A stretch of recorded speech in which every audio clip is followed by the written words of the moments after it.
E aí, gente, tudo bem?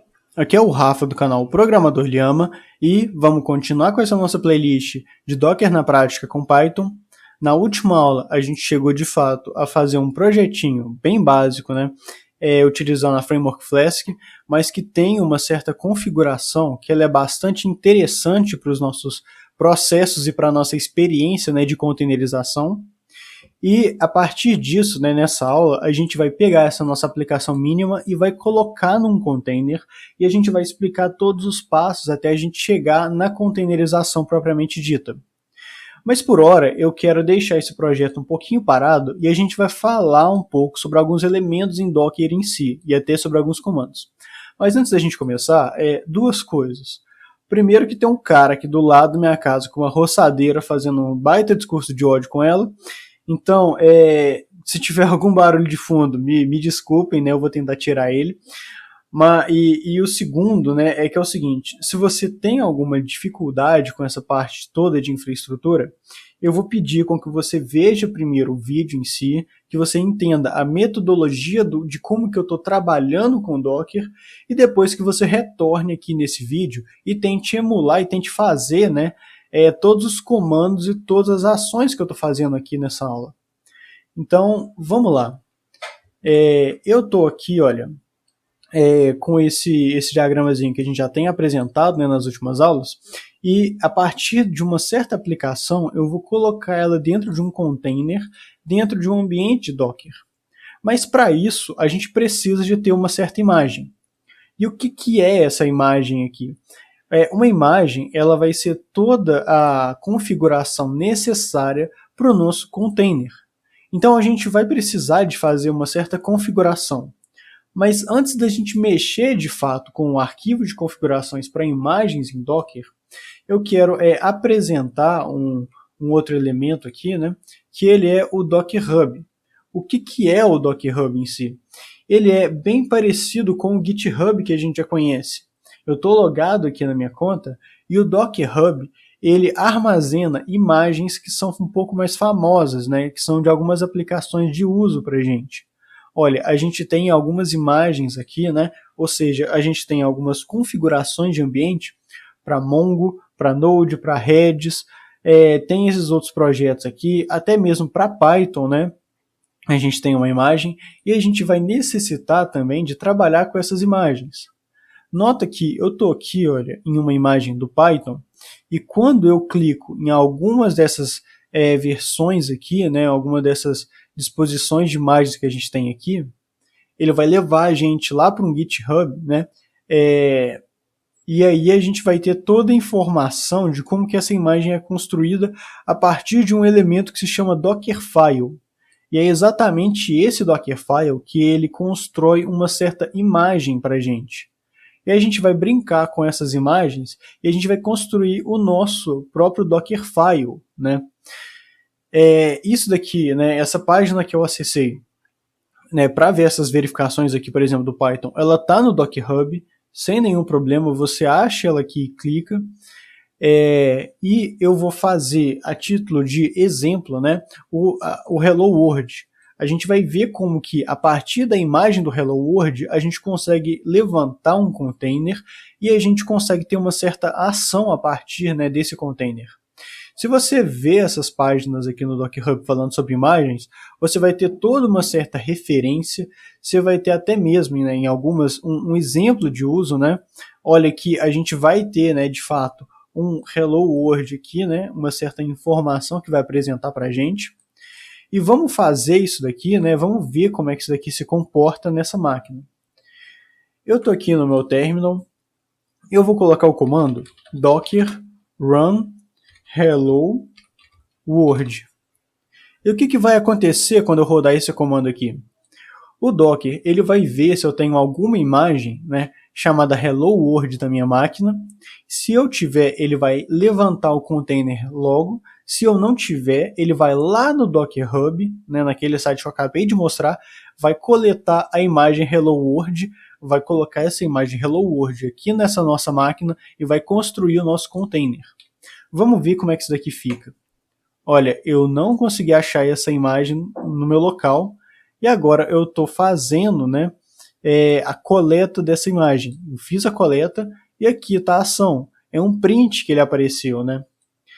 Se a gente chegar aqui, eu vou limpar o meu terminal, né? E colocar docker images, esse comando vai me mostrar, né, algumas imagens que eu tenho dentro dessa máquina aqui. Nota que eu tenho, né, uma imagem do Python, que é esse 3.8 Slimbuster, e eu tenho a imagem do Hello World. E olha só, né, que o Docker ele mostra um certo repositório, uma tag que é uma informação de versionamento, um ID que o Docker dá para a imagem, né, quando que essa imagem foi criada e o tamanho dela. Ok, a gente tem essas informações aqui, mas são imagens em si. Vamos ver qual que é o container que a gente criou. Geralmente eu tenho que colocar o comando docker ps. Mas olha só, o container não existe aqui nesse comando docker ps. Por que o comando não apareceu em si? Você tem que se lembrar daquela nossa primeira aula que a gente teve, né? De que os containers, né, o Docker ele utiliza os containers unicamente que são unicamente orientados a processos. Ou seja, se o processo ele acaba, o container ele entra em um estado, né, de inatividade e ele fica esperando até que tenha de fato algum comando que peça para ele retomar a atividade. Se eu colocar aqui, olha, docker ps-a, eu vou conseguir ver o meu container do Hello World. Eu tenho aqui, olha, um ID do container, né? A sua imagem respectiva, um certo comando, quando que ele foi criado há 1 minuto, ou seja, é exatamente aquele container que a gente fez, e um status, né? Ele foi encerrado. E o Docker dá um nome bem maluco assim para esses containers, né? Se eu colocar o comando docker run hello world de novo, ele vai rodar novamente esse processo aqui, só que como a gente tem uma imagem local, ele não vai precisar de pegar, né, essa imagem aqui, olha, do Hello World, lá do nosso repositório no Docker Hub. Então, olha, eu rodei novamente, eu não peguei nada, ele já rodou diretamente nessa tarefa aqui, e ele adormeceu, ele entrou no estado de inatividade. Se eu colocar aqui, olha, docker ps-a, agora eu tenho 2 containers, né, que tem a mesma imagem, mas nota que os IDs deles são diferentes. Eu vou deletar esses containers aqui, olha, docker rm, e aí eu vou colocar o ID do container em si, beleza? Isso daqui, olha, quando a gente recebe o ID do container novamente, quer dizer de fato que ele foi fechado. Se eu colocar docker ps-a novamente, a gente não tem mais esse ID aqui, a gente não tem mais esse container. Vamos apagar novamente, docker rm, ok, não temos mais nenhum container, docker ps-a, não temos mais nenhum container. E agora eu vou colocar aqui, olha, docker images, eu vou deletar essa imagem aqui do Hello World. Docker rmi, é o mesmo rm, só que ele tem um izinho aqui no final. Hello World. Ok, a gente já deletou. Se eu colocar aqui, olha, docker images, a gente tem só a imagem só do Python, né, dessa versão 3.8 Slimbuster. E agora, o último comando que eu quero mostrar em relação a esse Hello World, né, é o seguinte. Vamos supor que eu queira ter essa imagem reservada na minha máquina, para quando eu quiser utilizar um container de Hello World, para quando eu quiser utilizar essa imagem. É exatamente esse comando aqui, olha, docker pull hello world. Deixa eu copiar aqui, o comando foi copiado. Eu vou voltar aqui no meu terminal, docker pull hello world. Agora ele está pegando essa informação, né? Pegamos aqui, ok. Se eu colocar docker ps-a, eu não tenho container. Mas se eu colocar aqui, olha, docker images, eu tenho o hello world aqui. Beleza. Esses são alguns comandos interessantes, né, para a gente entender um pouco sobre imagens e um pouco sobre containers. Agora, vamos fazer o seguinte, vamos voltar aqui no nosso projeto, né, já que a gente teve toda essa introdução às imagens e aos containers. Eu vou colocar um arquivo aqui, olha, que vai se chamar .docker ignore. eu quero que o Docker ele ignore alguns diretórios, né, alguns elementos que a gente tem aqui na nossa máquina. E o primeiro deles vai ser exatamente os PyCache que o Python vai criando. Vamos colocar aqui traço PyCache venv. Eu quero que o meu ambiente virtual não seja reconhecido pelo Docker. O nosso ambiente virtual ele vai ser só utilizado a questão mesmo de produção. Então a gente vai colocar ele no nosso Docker ignore. Eu vou colocar aqui, olha, um outro arquivo que vai se chamar Dockerfile. E a partir dele a gente vai começar as nossas configurações para a nossa imagem. Então vamos lá. Tem uma recomendação, né, que é a documentação que eu apresentei em algumas aulas atrás, que ela fala para a gente colocar essa definição de sintaxe. Então, vamos colocar aqui, olha, syntax é igual a docker barra dockerfile 2.1. Beleza, esse erro que ele já vai sair. Eu vou colocar que eu quero utilizar toda a formatação, né, de uma outra imagem, que vai ser exatamente a partir do Python, na sua versão, deixa eu colocar, 3.8-Slim Buster, que é aquela imagem que eu já tenho aqui na minha máquina. Caso essa imagem não esteja na sua máquina pré-colocada, né, não tem nenhum problema. O Docker ele vai buscar essa imagem lá no Docker Hub. Então, você pode colocar isso daqui, tendo ou não tendo essa imagem do Python na sua máquina. Eu vou colocar aqui, olha, o workdir, que lembra que eu já mostrei, né, entrando direto no Docker, a gente tem um certo diretório lá dentro, que ele é similar, né, a um diretório numa máquina Linux. Então, a gente vai criar uma outra pasta que vai se chamar app. Então, eu estou falando que é o seguinte, lá onde que a gente está trabalhando no Docker, cria uma pasta chamada /app e a gente vai trabalhar lá. Eu vou colocar aqui, olha, env, eu quero colocar flask-app run.py. Para a gente rodar o Flask, a gente tem que colocar um export, flask-app é igual ao arquivo que a gente quer que rode, não é? Exatamente o que a gente está fazendo aqui, a gente está falando para o nosso container que a gente quer ter essa variável de ambiente. Eu vou colocar um copy, eu vou fazer com que eu quero copiar para um arquivo chamado requirements.txt e o arquivo de desejo que eu quero copiar é exatamente esse arquivo aqui, ó, de requirements.txt. Ou seja, eu vou pegar esse arquivo aqui, que é o requirements.txt, e copiar lá para o nosso container, também como requirements.txt. E para que eu estou copiando?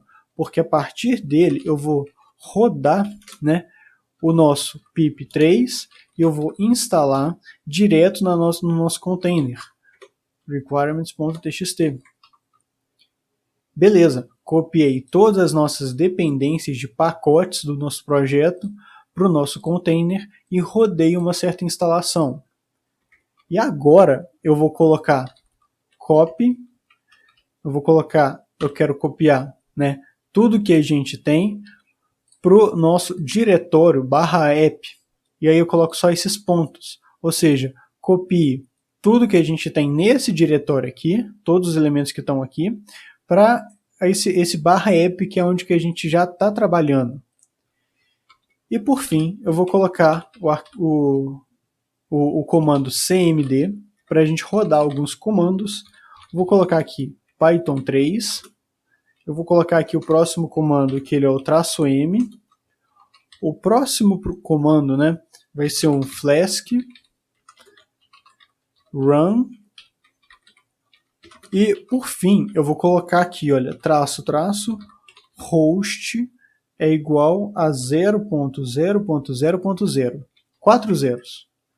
Então, a gente já tem aqui, olha, definido todos os elementos que vão configurar o nosso ambiente. E se você comparar isso daqui, olha, com a última aula, é exatamente, né, é bem parecido com a gente colocar né, os elementos dentro do nosso ambiente virtual.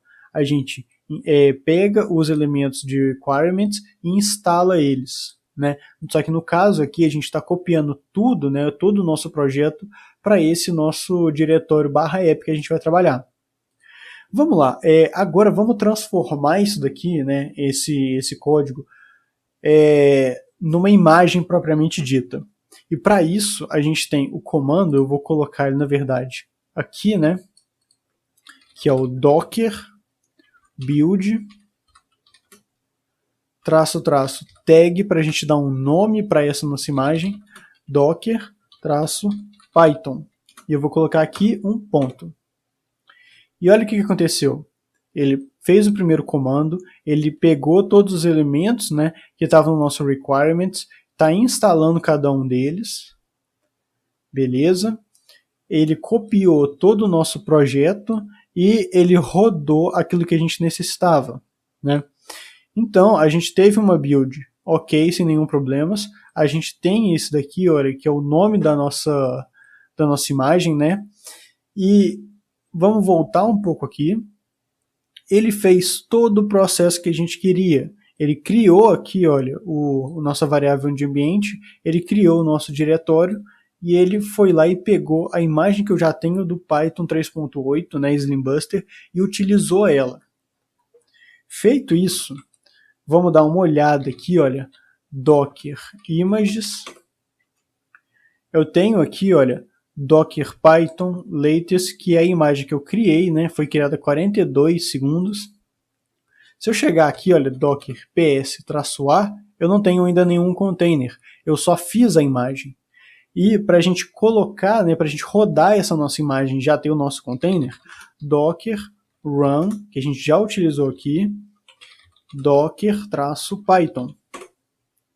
E olha só o que aconteceu. A imagem está rodando, ela está rodando nesse IP aqui, né, na porta 500. E nota que ele é um IP bastante diferente do localhost. É um IP lá no ambiente que o Python criou. Então, eu vou chegar aqui, olha, a partir dessas informações aqui, eu vou aqui no Postman, né, eu vou colocar http, // tá um pouco pequeno aqui, né, o Postman, deixa eu ver se eu aumento. Tá um pouco difícil, mas ok. E eu quero pegar esse IP aqui, eu já vou copiar tudo de uma vez, né? Eu vou copiar o IP que apareceu ali e vou colocar na porta 500. Vou fazer a chamada e olha, olá, estou na minha aplicação setada. Ou seja, agora a aplicação ela não está rodando no meu ambiente dessa máquina, mas ele está rodando no ambiente especial do Docker, né? A gente conseguiu, de fato, fazer esse processo de colocar a aplicação aqui no nosso container. A gente setou uma imagem e levantou a nossa aplicação com base em todo o setup que a gente queria para essa nossa aplicação. Por fim, eu vou fazer uma coisa. Eu vou abrir uma nova janela aqui, né? Nota que se a gente colocar, deixa eu aumentar aqui para ficar mais visível, né? Docker ps, a gente tem aqui, ó, um container que está rodando, né? Que ele tem a imagem do Docker Python. Se eu chegar aqui, olha, Ctrl C, eu matei, né, o nosso processo Docker ps, a imagem, o container em si, ele acabou. Por quê? Porque eu já tive a funcionalidade dele. Eu matei todo o processo dele e agora eu não tenho mais ele, né, nos nossos processos ativos. Só que se eu chegar e colocar o nosso docker ps-a, eu vejo que o nosso Docker ele está num estado, né, de parada. Ele está num estado inativo. Para eu voltar esse estado para cima, né, eu coloco docker run, mentira, é docker start, e eu vou colocar o ID do container. E ele voltou à atividade. Nota que se a gente chegar aqui, olha, docker ps, eu tenho o container ativo. Só que dessa vez ele está mais recluso, ele não está aparecendo aqui nos nossos terminais, né? Ele está rodando em background. Ok, eu vou fechar essa parte aqui. Eu vou voltar aqui, né, para mostrar que a gente de fato tem o container em ativação, mandar uma outra requisição e olha que eu estou recebendo a mensagem toda hora. Olá, estou na aplicação setada. Então o container ele ainda está assim efetivado aqui, né? Eu vou colocar aqui docker ps, eu vou pegar esse container ID e eu vou fazer o seguinte, docker exec -it, o número do container, bash, isso. E agora eu entrei, né, lá naquele container, eu acabei de entrar de fato no nosso container Docker. E olha que eu tenho aqui, olha, /app, que é exatamente, né, o local de trabalho que eu defini aqui. Se eu chegar e colocar um ls aqui, igual uma máquina Linux, eu vejo todos os elementos que eu coloquei aqui. E nota que o ambiente virtual não veio, porque ele está no meu Docker Ignore. Se eu der um cd aqui e der um ls, eu tenho os diretórios de uma máquina Linux e eu tenho esse /app aqui, olha, que foi o que eu criei, né? Então tudo que eu tenho aqui, de fato, está descrito a partir do nosso Dockerfile. Bom, gente, é isso que eu queria mostrar por hoje. Eu vou sair aqui do meu container, né? Já sei que ele está em execução. E, bom, isso daqui foi o básico que a gente tem para fazer uma containerização bem feita, para a gente, de fato, fazer uma imagem bem feita, ter os elementos de ignore, né, do Docker. E na próxima aula a gente já vai discutir um pouco sobre banco de dados em Docker. Eu tenho que falar também, né, de como que a gente faz uma certa relação do ambiente em que o Docker tem com a máquina que a gente tem, né, como que a gente faz essa comunicação aqui. E nas próximas aulas a gente vai ver isso. Muito obrigado e até a próxima.